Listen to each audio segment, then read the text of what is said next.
Hey, everybody. Thank you so much for tuning in to another one of my interviews here on my show, William Wallace for America.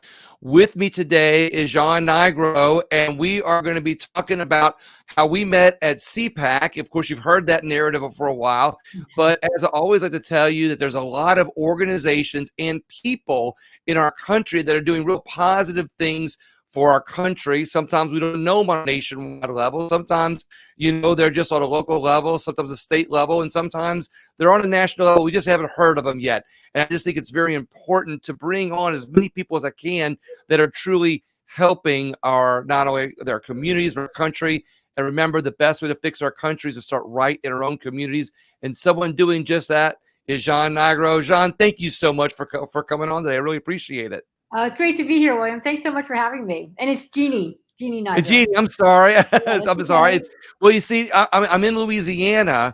So, So hey, it's French. I like yeah, it. exactly. So that's how they say it, in Louisiana, and that's actually how they spell it too. So My mom used to call me Jean Marie. So there you go. there you say, well, there a little moment there for you. Yeah, Well, exactly. you've got some really interesting. You've got two books that we're not gonna do them that as much justice I would like to today, because it would take a lot to talk about all of them. But I want us to talk a little bit about them so people can either go to your site, which is going to hmm be on scroll at the bottom, and learn more about them, but also learn more about some of the great things that you're doing. In there, you've got a book called Unshaken, and hmm then the lies that we believe about faith and politics. And I'm kind of giving an overview right now, but we're going to start focusing in more right now, on you and how you got started. What got you started? All right. Started been in lots of things, but basically, and I have that on my book that my background is a mix of the corporate world, ministry, and politics. So Yeah, I worked in the corporate world for about 20 years in organizational change consulting. So helping organizations to make change, to change their culture, yeah, to align the individuals with what their vision and values are, all that. right. And then when I always wanted to do full-time ministry, I always did things on the side, teaching and so forth. And so then formed my Jeanne Nigro Ministries about 15 years ago. So it's basically a teaching ministry. I was a speaker and an author, and I would speak at all over the country at conferences and retreats and professional organizations and so forth. And then and writing, and that's when I published the book Unshaken: Standing Strong in Uncertain Times about 5-6 years ago now. And it Yeah. came out right around the election, October of 16. And then just released a few months ago, The Lies We Believe About Faith and Politics: The Way Forward. So what is Unshaken about? And we're going to bounce around a little bit to get this overview, and then we're going to start honing in on some talking points here in a minute. But what is Unshaken about? Unshaken is the book is entitled Unshaken: Standing Strong in Uncertain Times. So I thought it was really for 2016, but I think it's more for 2022 and forward. It's an eternal book, but it's really at that time. This was before the election in 2016, 2015 when I wrote it, and just people now is 100 times that, but wondering what's happening, what's going on. Things are changing, things are out of control, and what do we do? And so the book was written to really focus on the fact that we can be unshaken, that God is calling us to be and equips us to be unshaken no matter what happens. And I felt then, and especially now, that it was a book for the future, that we needed to get strong now for what was coming. And boy, was that ever the case, because now things are even more uncertain and turbulent every minute. So I think that we have to get strong now. And how do we be unshaken no matter what happens in our life or in the world? Because if we don't kind of get that practice now, as things get more and more difficult in the future, we won't be able to handle it. So we have to be able to, I think, deal with the day-to-day things. I think sometimes we worry so much, or we focus on the big things, or the future, or things that we Right. really can't control. But if we really take a look at kind of the moment by moment things of our lives, what the base of the book is really intimacy with God is the key to being unshaken. So if Yeah. you take a look at really what blocks your intimacy with God throughout the day, it's things like stress, fear, frustration, anger, shame, rejection. Is all these things that these negative emotions really that block our intimacy with God, and they really give the enemy ground in our life. And so the book goes into how do we even become start to become aware of those things. But I think what we do is we think that's just life, but it's really Yeah.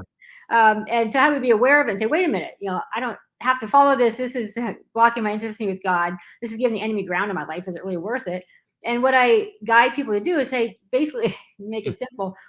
Whenever we have fear and stress and all that we think are just normal, what lies are we believing about ourselves or about God? Because there's always, whenever we fear or stress, or there's always a lie we're believing, that we're on our own, that God's abandoned us, that he's mad at us, that we're not going to make it, that, so there's just lies. And I go into those lies in the book. And then how do we confess those? How do we just get free of those so that we can experience that intimacy with God and You know what I like stay that in that unshaken place no matter what happens? So it's like I take it two ways. It almost sounds like, I know this is more for personal for people, Mm-hmm. but it almost sounds like something that we can do as a country also. It kind of sounds like some things that you can follow to not only help yourself, but when we help ourselves and we help each other, we spread this word, we're improving our communities. And as I said before, Yeah. you smile on that one. A Am I hitting couple a good? things. I think one, because I've really built, now that you bring that up, I realize I have built a bit of Unshaken into the lies we believe about faith and politics the way forward. Because as I was even going through the book today, preparing for this interview, I thought, I wanted to focus a lot in the book on the way forward, because I think, we have enough, we need to be aware of the lies, obviously, but then Right. what? Then what? And everybody was wondering, what do we do? What can we do? And I think we'll talk more about this as we go on, but there's external things we can do. But then from an internal standpoint, I think what's really important is that we have to personally be in that place of, staying with intimacy with God, because whatever we do has to be fueled by that, or else, Right. our actions and fighting for righteousness is going to be fueled by anger and control and bitterness. And then we're going to just look like everybody else. And we have to realize that this political battle at the root is a spiritual battle. And so when we are caught up and just consumed with, anger at who's in the news or what they're doing, Yeah. or bitterness or fear about what's going to happen, we're consumed with that. We're giving the enemy ground. So we've got to recognize Right. there's a spiritual battle going on all the time. Maybe we can't control, the world wars, but we can have an impact on the spiritual battle by dealing with just the things that are coming up in our own lives. And I think that I've found myself getting caught up in it, and that's why I wrote about it. But get caught up in I don't know if you call it the news, but there's so much. We get emails, we Yeah. get podcasts. There's just a gazillion places, Anger and resentment and I can start out the day in a great place. I have my prayer time, and then I turn on my computer and I say, okay, I'm going to go to Bible Gateway, but no, I get swept up in reading about the war, and right. before you know it, I'm either afraid. What usually happens, typically, I'm either fearful or I'm angry, because I'm Exactly. mad at somebody for the lies. I'm mad, whatever. And I think, wait a minute, this is giving the enemy ground. And what I think we have to recognize is that the enemy's favorite lie is that we're justified in feeling that way, because we are. I mean, hey, Yeah. if they're stealing our country, if we're stealing our freedoms, we're justified in our emotions. But the problem is, it still gives the enemy ground. And so we have to say, wait a minute, what lie am I believing that God's going to abandon me? He's not going to protect me? Am I believing that that the president or Right. or Putin or Zelensky or whoever it is, are Right. they the enemy, or is Satan the enemy working through these people?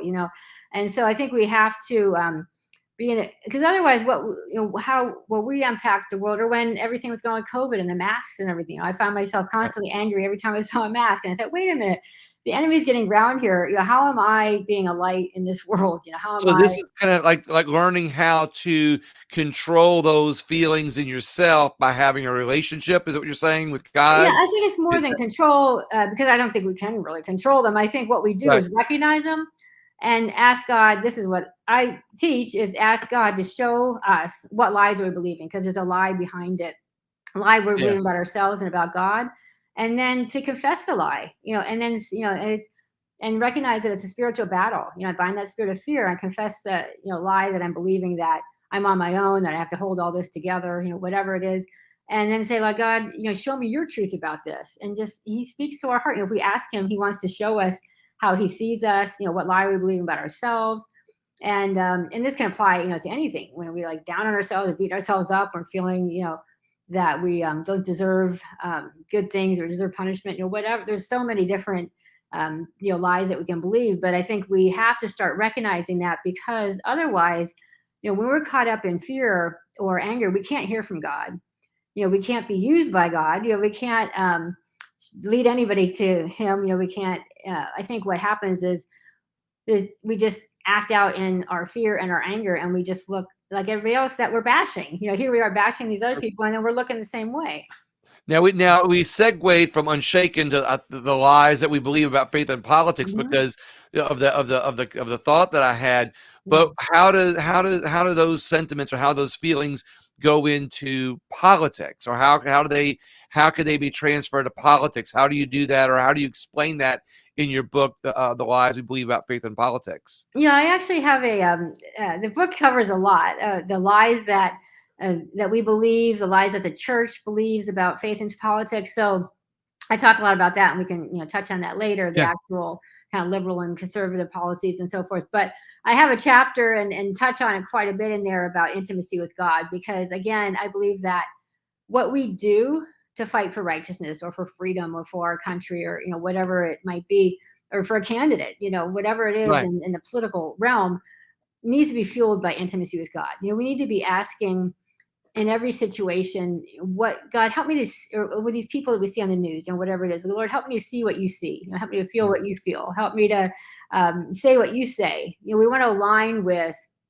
what God's thinking about the situation. What is He feeling about the situation? Right. And we need to be aware of, again, what's motivating us. Is it control? Is it fear? Is it bitterness?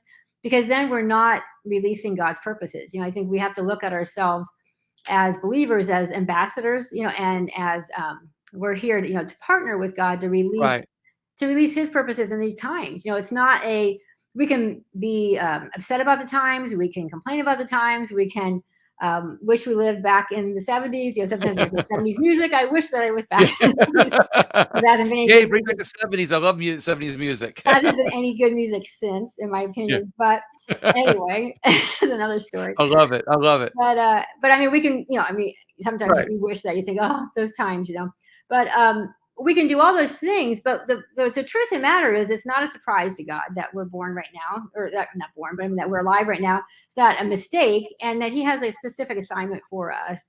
And I think if we look at our lives that way, that, hey, God's called me for this time. I have an assignment here to release His purposes. I want to know what He's thinking about this. I want to know, I want my emotions to be lined up with His. I don't want to be giving the enemy ground. I've got to look at myself as like responsible for who I'm advancing, God's will here, or I'm exactly. ground.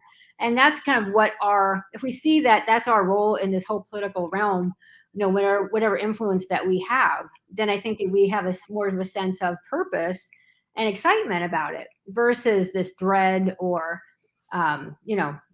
being just depressed, or, whatever we might have. You know what? You touched something that I really like, when you said assignment instead of plan. I think that when I hear people talk about God's plan, I think that the word plan is often overused. And I'm simplifying, a thought that I could probably go on forever and talk about, but you say assignment. And I think that's important when I segue that into what I'm about to tell you, which is, people don't realize, I think, that politics are part of an overall plan, if you will, but, we as individuals are assigned parts of that plan. And I think that when you talk about politics, like sometimes we don't think of politics as part of God's plan. Yes.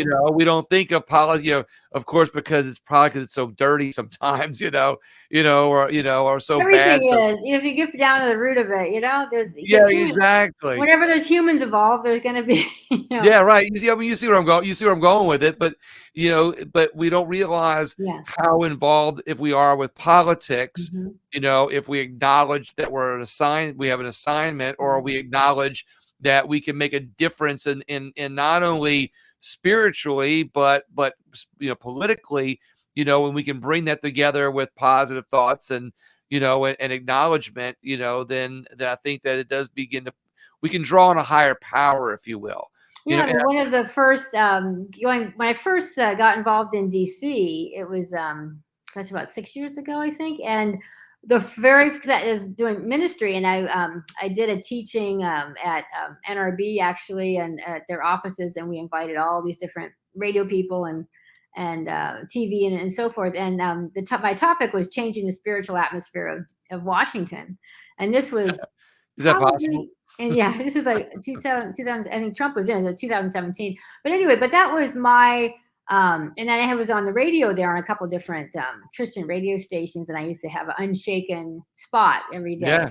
And I would teach like a few minutes of something from Unshaken. But the point of is what you're saying is the title was changing the spiritual atmosphere of Washington. But I said, we all can have an impact on that in terms of being aware of and dealing with and confessing the fears, the anger, the bitterness, those things that all give the enemy ground in DC and in government, because we're a part of this country. We're citizens of this country, and what we do, what we feel, what we say impacts the spiritual environment of the entire nation.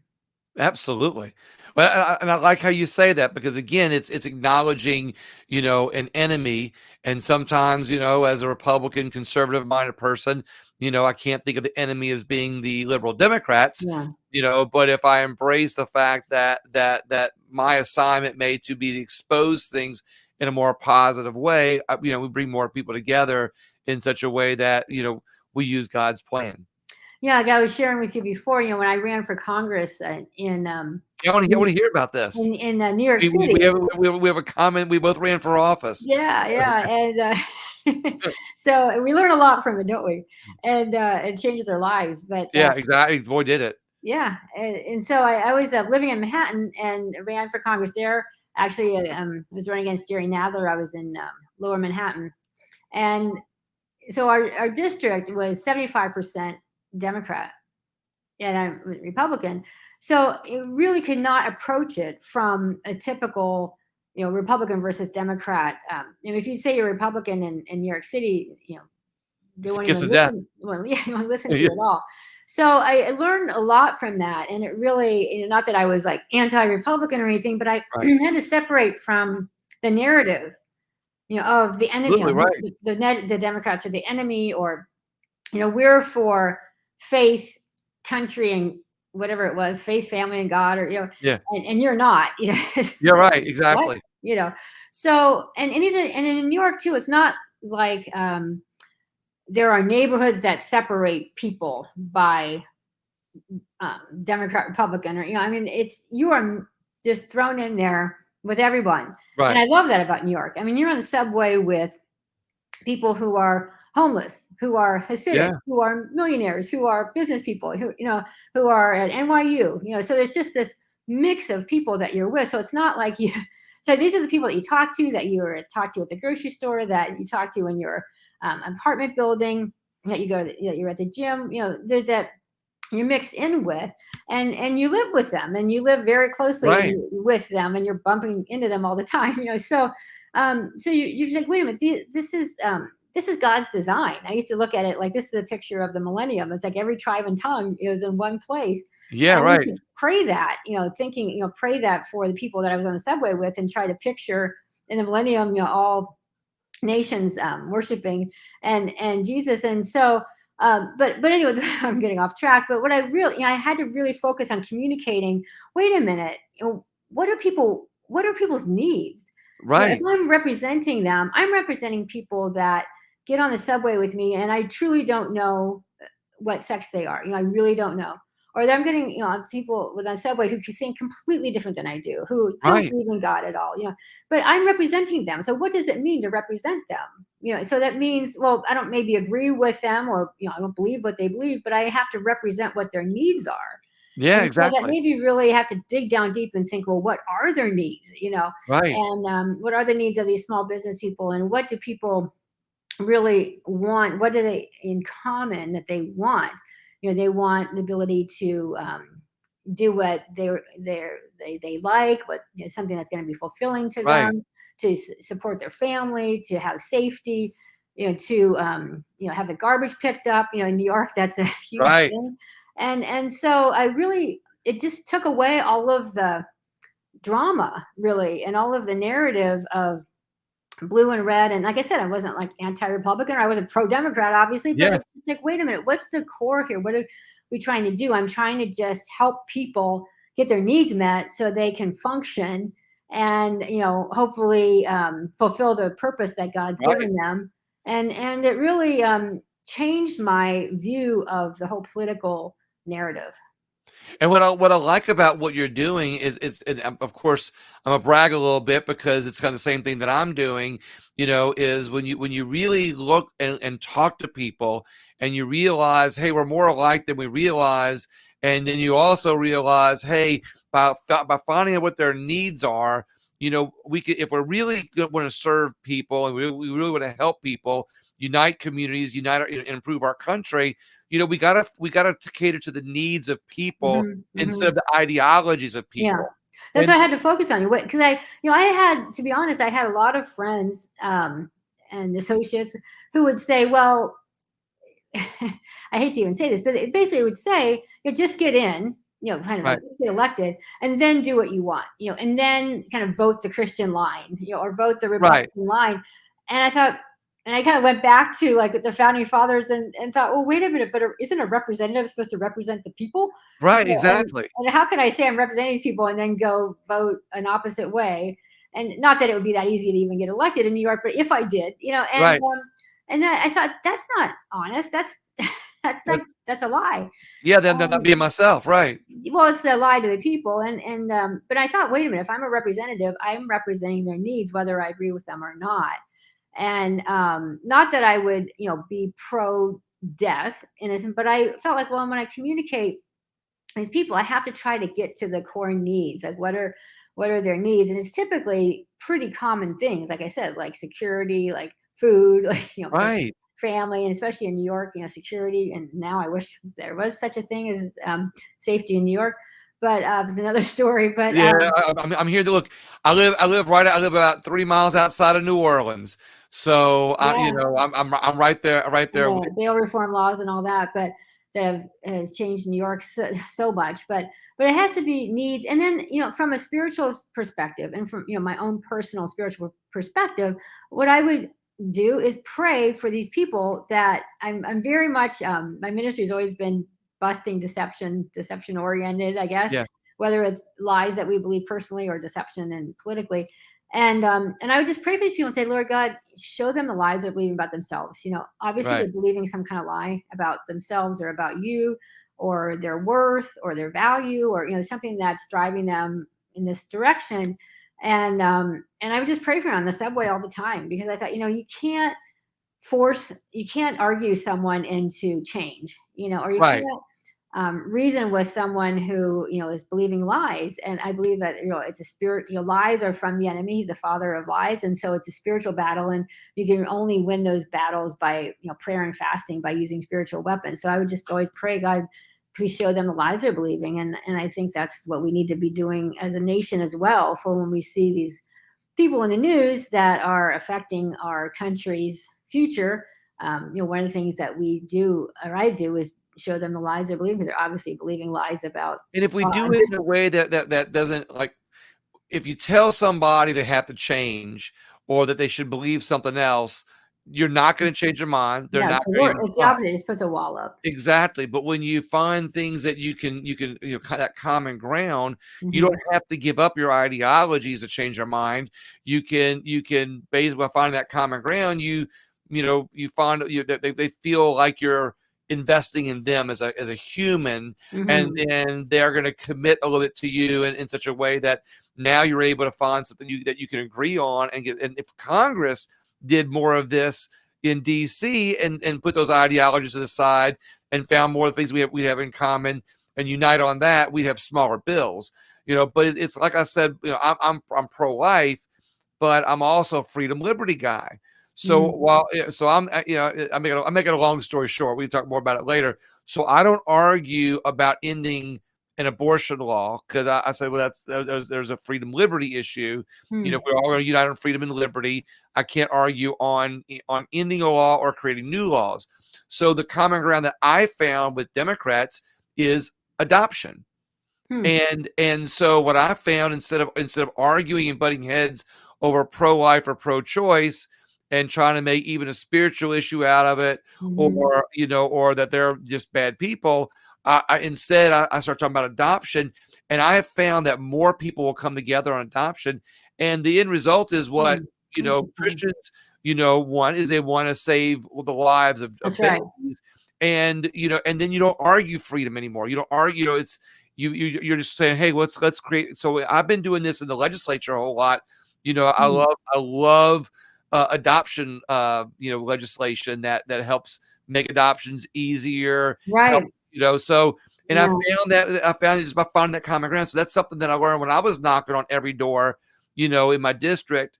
Because similar story. I knocked on every door. I went out into a neighborhood that I thought was going to be, where everybody looked just like me and thought just like me. And I kind of live in a neighborhood where, most people look like me and most people think like me, because it's a very conservative, Christian minded, neighborhood. And when I knocked on doors, I started finding there are a lot of people that are very different from me in a lot of ways. Mm. And when those conversations and finding things that we can unite on, makes positive differences in our community and will in our country. And adoption was just one. I'm not going on. There's all kinds, like Yeah. probably another dozen topics that I can talk about on things that are not, I wouldn't push the right or Republican narrative.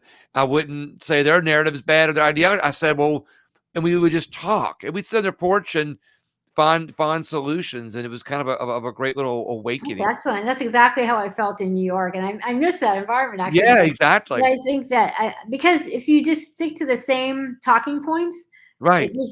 it doesn't go anywhere, Exactly. And then, And I feel you like all have, we're doing is bashing them. And I've been to a right. lot of conferences, and I didn't feel that CPAC was like that, and I was really happy about that because Yeah. I stopped going to some of the conservative conferences. I felt like, well, all we're doing is bashing the other side, and like, what Right. good does that do? That doesn't make us any different from them. They're bashing us. And Exactly. we don't go forward, and I think we all need to find, and that's the title of the book, but we all need to feel like we can make some steps forward.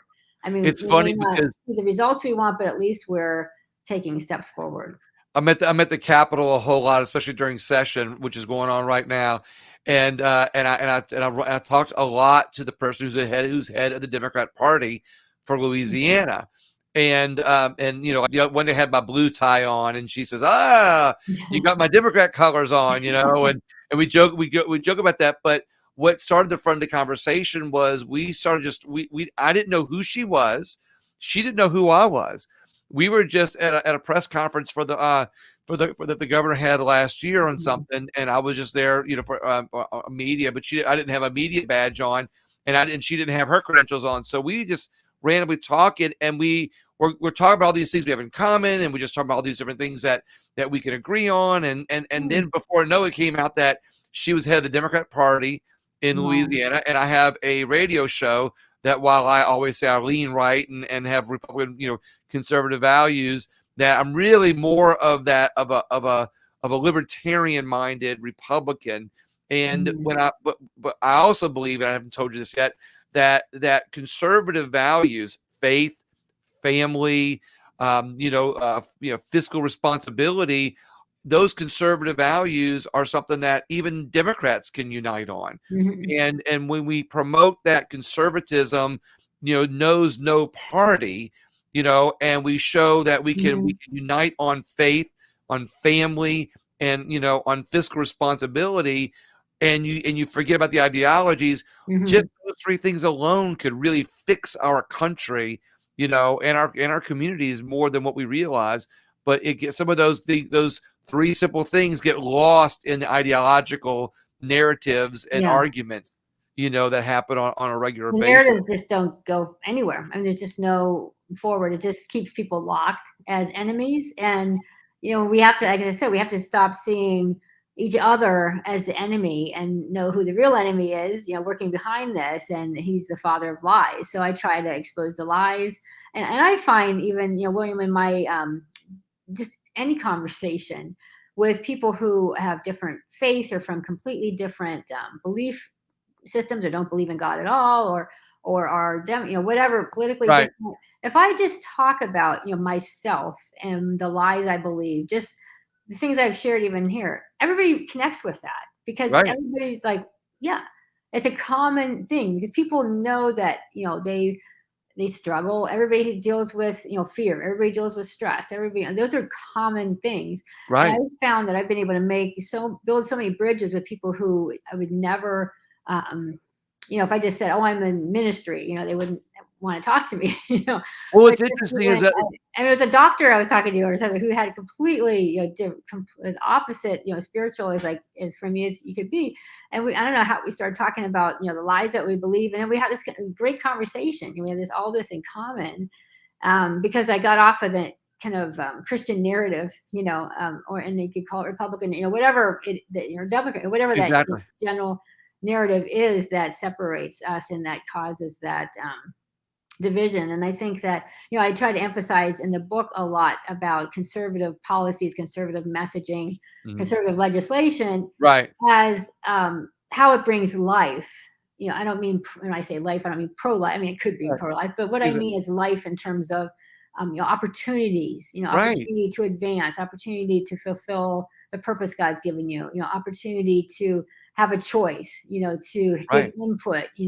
Those types of things. Who is because I think a lot of times with what you might call the policies of the left, they're positioned really well or they're messaged really Right. well as being more fair and caring than conservative policies or the Republican Oh, policies yeah, exactly right. that are just focused on money or don't care about people, and we care about the people.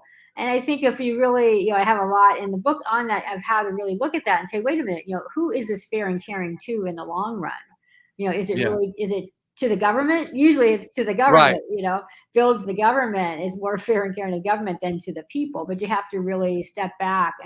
But I think that's where we can find common ground because people, the recipients of these, if you want to call them liberal policies, do they really want to be dependent, on the government, forever? Do they really want to Oh, yeah, have I've talked about this before feel like a where victim for the rest of their lives? yeah, those caring, air quotes, those caring, nurturing policies from many Democrats have put more people in poverty Yeah. and Oh, put more people under control. And bondage and poverty and exactly. death, death of, not just physical death, but Right. emotionally, by not having any future, or any opportunity to grow as a person or, to break out of the system or whatever it is. So it's, death emotionally, death, spiritually, death to their, to their, to how God created them, Right. really, taking away their individuality. I mean, that's kind of the goal of big government, which is anti-God. God's Right. created each one of us in his image with an individual purpose. And so we have to kind of go, I like to take it to the basics, it's life or death. It's just Exactly. simple. It's really simple in the end. Well, what's interesting, and I like the way that you're putting this out there, is that some people, when someone is too fervent about their religion or their Christianity, it can push a lot of people. They go, "Oh, wait, I'm not that fervent about it. I know there's a God, but don't push it on me." But I was one of those people that huh? I wouldn't go near a Christian.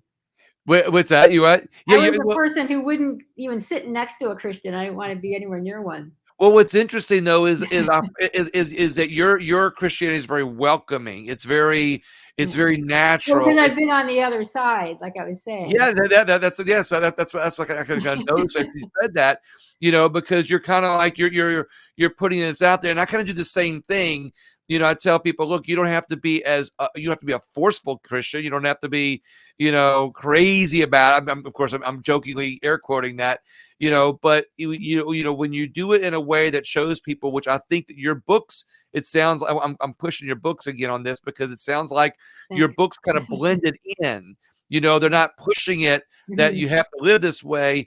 They're No. blending it in more, in a way that's more natural, and a way that you can practice it, to your level of fervency or with the right to the level of comfort level in such a way that, it improves your life and helps you give back in a way that, helps your community. Well, faith is not something that you can force, obviously. And I Right. truly, I live by the experience of, we have passion for God when we experience his passion for us.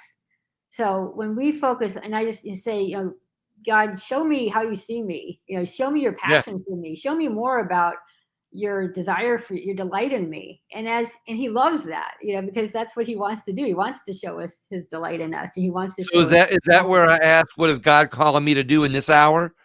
Yeah, well, yeah, but somewhat, because I think I have to start from that place of experiencing his delight in me and his passion for me, and that causes me to have passion for him. And I think we have to start there instead of trying to force someone into, acting a certain way. Right. It's all about, we love because he first loved us. It's all about experiencing how he sees us and his passion for us, and then we have passion for him. And I think, in terms of what is God calling us to do? We've talked about that in some ways already, but he's calling us, first, he desires us. He wants us. And I think we Right. have to start with that place of intimacy with God, of asking God, help me to see this person in the news as you see them. Help me to see this other person as you see them. Help me to see myself as you see me. Right. Help me to, and when we realize that fear and stress and bitterness and anger block us from intimacy, and they give the enemy ground, then we have to just say, God, show me what lies I'm believing here, and have that personal. He wants to talk to us. He wants us to talk to him. That exchange. I think that's where we start. But then also we have to look at, well, how do we align with where he's going? He is a God of, I don't know if you call it promote, but the Bible promotes freedom, Right. life, truth over lies. And so it's just the basic things. What if a policy is bringing death to people? Like I talked about, not physical or emotional or spiritual, or to their all those things. Then we have to stand up against it. We have to, there's like the internal piece that I talked about, and then there's the external piece of, we have to, know that we have a voice with with our representatives, with our legislature. We have to, it's so easy now to text and email our representatives. Oh yeah, absolutely. So that kind of thing, we have to vote. We have to be supporting candidates who align, I believe, who align with biblical principles, who align with where God's going. That's what. Well, another 2 points on what you just said is, one, our founding fathers, I don't find it ironic at all whatsoever that freedom is mentioned all throughout the Bible. Yeah. And our founding fathers are look for ways to secure that freedom, as humans in our Constitution. And on another thing is, I think it's interesting because as I listen to you, it almost like you sound like a psychologist. Now, follow me here. Like a psychologist would say, when you're talking about your fears and your angers, and and you connect with yourself in a way, and they kind of stop short of faith. You kind of take it to the next level, and you say, hey, embrace your fears, embrace these other changes that you have to make in your own life, but include God. And because he's the only one that can heal your heart. Exactly. How can I make, I'm proposing a question for me, a difference in what's happening to our country and our culture? Well, I think, like we've talked about, there's like the internal piece, because you're either giving God ground, or the enemy ground, in the spiritual atmosphere of this whole nation, by your moment by moment choices and emotions and so forth. And then from, like I said, the external perspective, I think, is this aligning with where God's going. And I even take it in the book to like an end times, if you'll call it, theology of Jesus' return and how we rule and reign with him in the millennium. And I think, and I break it down and I say, okay, what's, the ultimate plan that God has? Well, it's restoration of the earth. Well, what can we do to kind of align or contribute to that restoration? Don't ask the Democrats that, because they'll tell you. It could be, praying for the people that we see on the news. It could be forgiving people, or it could be, voting for people or supporting candidates who are looking for ways, like you're saying, to build bridges with other people versus just bashing other people. If we're going to be ruling and reigning with Jesus and implementing righteousness on the earth, well, what can we do now for righteousness? And it's really having a voice, and it's getting involved locally. I think local Yeah. is big. We don't realize how much impact our school districts have and our city councils have, and Oh, that's I know, but I talked about I had the Leadership Institute on the other night, oh yeah. and they talked about school boards. There's a I lot of took people some on school classes there when board. I was in DC at What's LI. that?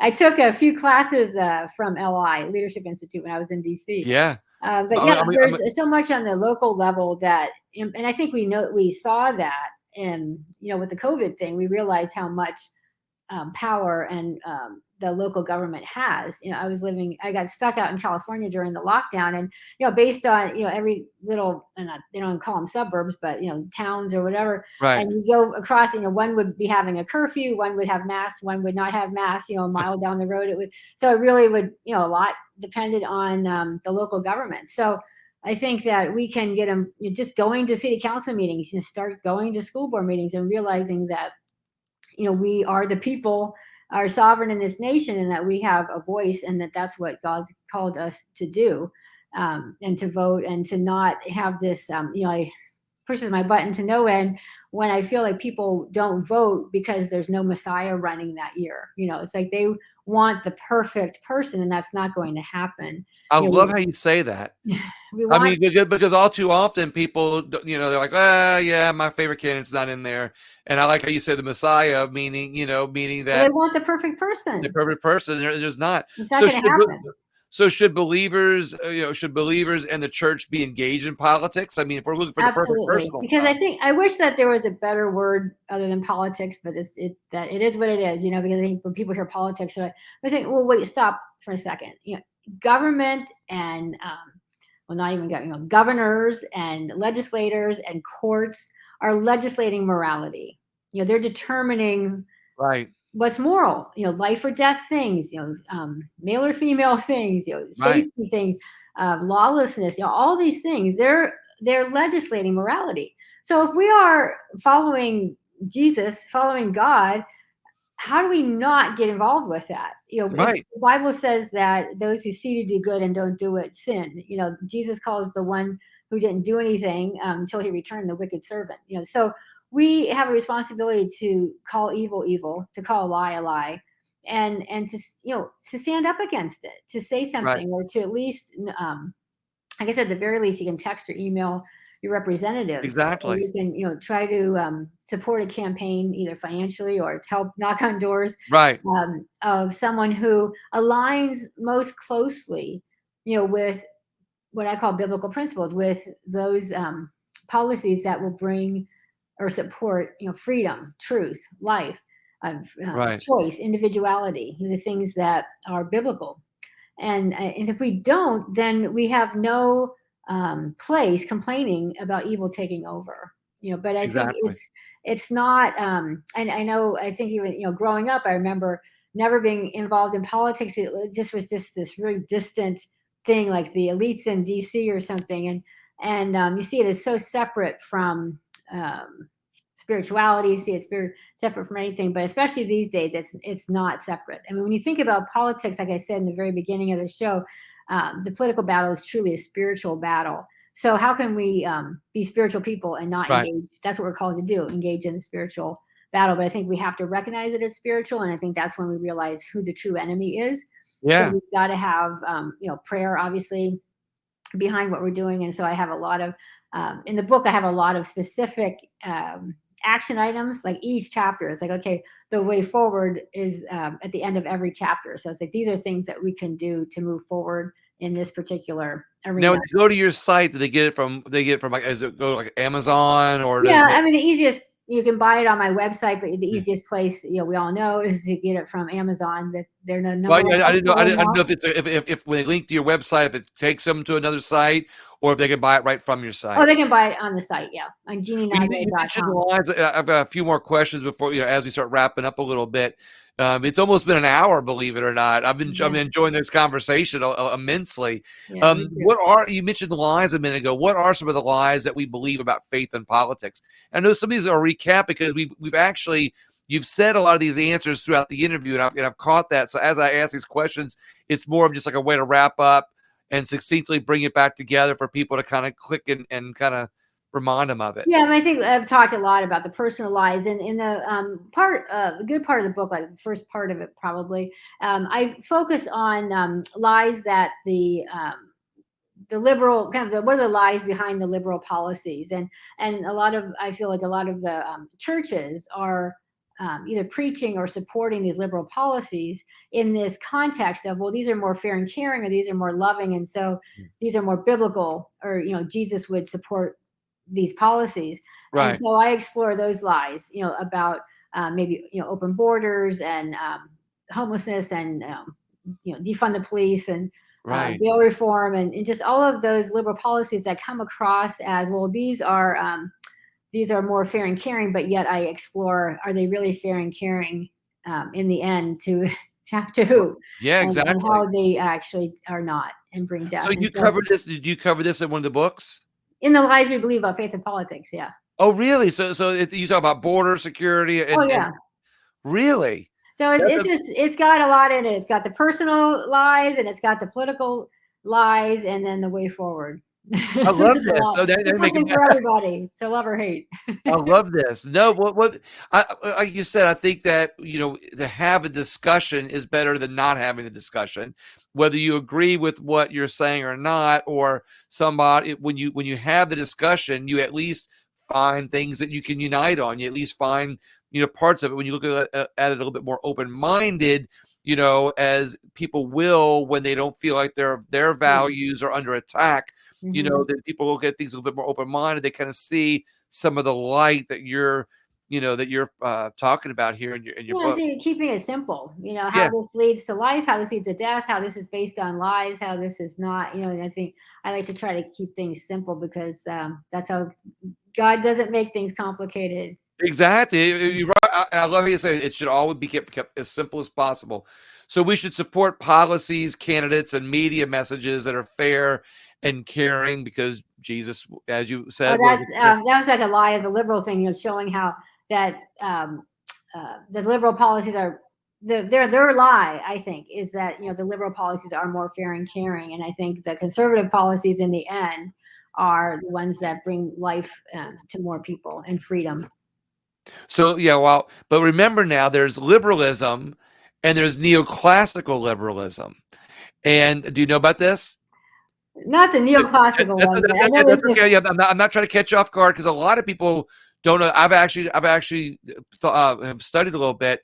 Neoclassical liberalism is actually what conservatives believe conservatism is today. And so when you look up neoclassical conservatism, it's actually what the liberals stole, the liberalism on the neoclassical liberalism, and so at the time that was stolen, so to speak, at the time frame that happened, they basically took a lot of the caring things to make liberalism look caring, Mhm. and so that's why I always say that Interesting. conservatism really knows no boundaries, because when you look at the sentiment of conservatism, it's about being caring and loving and helping other people. Mhm. But conservatives tend to have the policies that might not look as caring and helping other Yeah. people. But we all know that you teach a man to fish, he eats for feeds for Mhm. us as a life kind of thing. And where the liberal policies have stolen the liberalism, the caring aspect of it, but their Mhm. policies don't really take care of people. They No, make they them build the more government. Yeah. they make them more reliant on government. Right. Whereas the conservative policies, the reason why they get the bad rap is because they really are based on the person, the human, Mhm. teaching them how to be self-sufficient and take care of themselves. And so that's where the separation, if you will, of neoclassical liberalism and liberalism became the point where conservatism was just the way to say, hey, we got better policies. Interesting. So I've Yeah, kind of and looked I it up. look at it from a biblical, perspective. All the things you're Yeah, saying are biblical, because God cares about us as individuals. He didn't make a bunch of robots, that right. have no choice. He didn't, make us be dependent beings. He put in each of us a desire to be fulfilled, to have a purpose. We feel good when we create something, when we produce something, when we complete something, and we feel good. And He put that in us. Yeah. And so I think that, like what you're saying, I agree with that. And if we call it in now terms, the conservative policy promotes that or provides a structure for the individual to prosper or to thrive or to be, to go forward in how God's created them. Whereas the policies of, if you want to call it the left, or what we call now liberalism, just basically builds big government and makes individuals meaningless. I love this. I'm going to try to wrap up with a couple more quick questions before we come to our final moments. But you said that we should never question government leaders on authority over us. We're talking about how God wants us to obey. There's that general philosophy, I guess you could say, that we should part of the never lie. question big government. It's part of the lie, that somehow, God put them in place. It's like, did He or did we? Right. And, or did the lie put that in place? Right. And that God never, and I have a lot of scriptures in the book, but I mean, God never approves of or endorses abuse, and so, if governments were put in place to protect the innocent and to punish the lawless, the lawlessness. And I think we have a flip-flop now, is we're protecting the criminals and we're punishing the innocent. Right. And so I think if that is what government is promoting, then we need to stand against it. We don't say, oh, that's God's will. That's not God's will. Yeah. So. But now the liberals are going to tell us, though, that Jesus supports socialism. There's a whole chapter on that Jesus was a socialist. I know, and that's why I spent a whole chapter on that in the book, because that's a lie. Oh, really? Yeah, that's one of the lies. You're reading the list of lies. Yeah. Exactly. So, I have a whole chapter on that, because obviously socialism takes away so much, motivation, ability to work, individualism, freedom, private property, opportunity to fulfill, God's purpose for you. So I put like a whole list of the ways that socialism is anti-biblical, not supported by the Bible at all. And then one last question for you. Even though, look, I can talk to you forever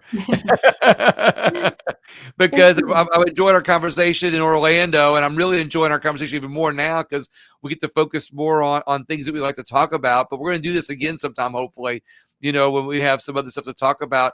But I always ask people, I used to ask them two questions, but I kind of combined it. I always say, what's the greatest thing about America? And what is it that unites us? What in your opinion, what unites us as Americans? But there ended up being a lot of overlap from people. So what's the greatest thing about America, and what unites us? I think freedom. Yeah, awesome. I love it. I mean, that was based on biblical principles that honor God, and that God knows what He's doing in terms of forming a nation and people sort of thriving and surviving and fulfilling His purpose. But I think freedom, obviously having freedom of speech, freedom of choice, freedom of religion, freedom to do what you want to do. If you compare it to any other nation, I mean, that's it, and that unites us, because I think we all want that.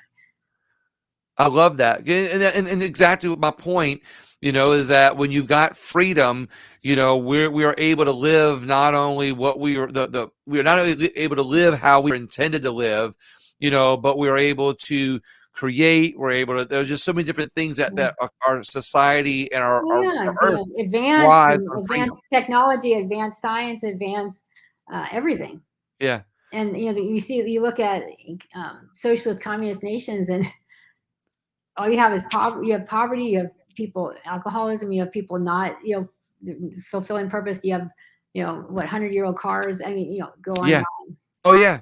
The people, and I love it when like the dichotomy that you just now showed between our country and other countries in just a little simple statement, and that's something that freedom does. That's something that that our country does for so many people. That it brings life. Exactly. And it goes back to the socialism brings death in every form. Jeanne, it's been wonderful talking to you today. You too, William. It's been fun. The hours I'm in the broadcast here in just a second, but I'm gonna go offline and talk to you on camera offline. but I want to thank you. Is there any final words before we part? Just that, just wake up to the lies and Yeah. and know that there is a way forward. And so I hope that you enjoy the book, and it just gives you hope, because I think we need that as a nation. I think that the enemy wants us to feel that there's no hope for our country. God's finished with America. I've heard friends say that, and I think that's not true at Right. all. And so I think we need to focus on what we do know, not on what we don't know. I think our best days are ahead of us, Yeah. especially with good people like you working hard in our community and You showing some too. people how to You how to too. help. Give it. I think your books give people a tool Yeah. to help not only themselves but help their community and help our country. And I Yeah. want to Thank thank you you. very much. And people can go on your website and get that book. And I want to thank everybody else for listening and share with people to please share the video, share the interview, but also you can find this interview later, next a couple of days, as a podcast on any podcast app at William Wallace for America. Once again, thank you, everybody, and you'll have a great day.